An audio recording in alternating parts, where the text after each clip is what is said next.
Brilliance Audio presents The Summer Children by Hutchison.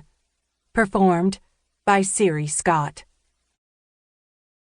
The roads around D.C. are rarely quiet at any time of day, but a little after midnight on a hot summer Thursday, I-66 is sparsely populated, especially once you pass Chantilly.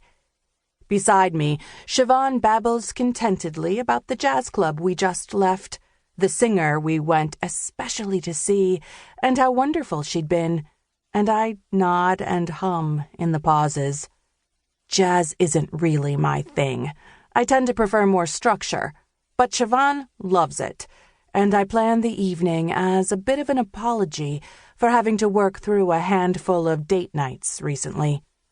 The mothers, my last set of foster parents, always told me relationships took conscious effort. Back then, I didn't realize how much effort they meant. My job doesn't lend itself to standard date nights, but I do try.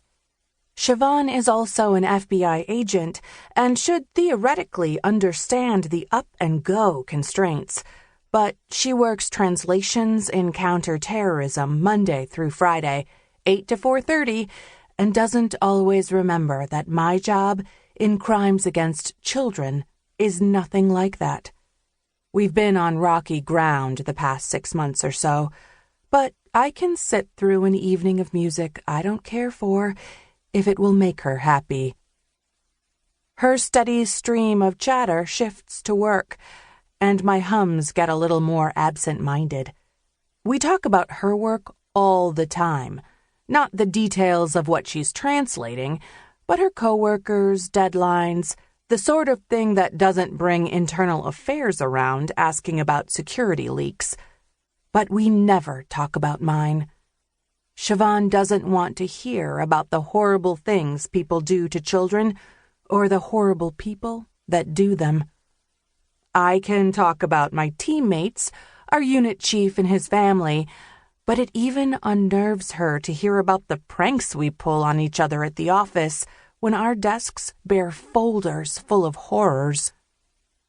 I'm used to this disparity in our relationship after 3 years, but I'm always aware of it. Mercedes! My hands clench on the wheel at the sudden spike in volume, eyes flicking to the dark road around us, but I'm too well trained to let my flinch make the car swerve. What? What is it? Were you even listening? She asks wryly, back to her normal volume. That would be no, but I'm not about to admit that.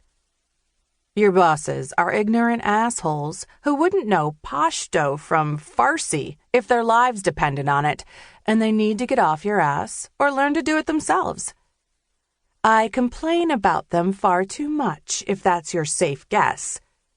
Am I wrong? No, but that doesn't mean you were listening. Sorry, I sigh. It's been a long day, and waking up early is going to suck. Why are we waking up early? I have that seminar in the morning. Oh, you and Edison being you and Edison. That's one way of putting it. Mostly accurate, too.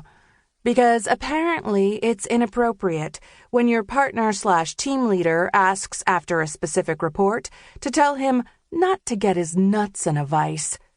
And it's definitely inappropriate for said partner/team leader's automatic response to be, "Calm your tits, hermana."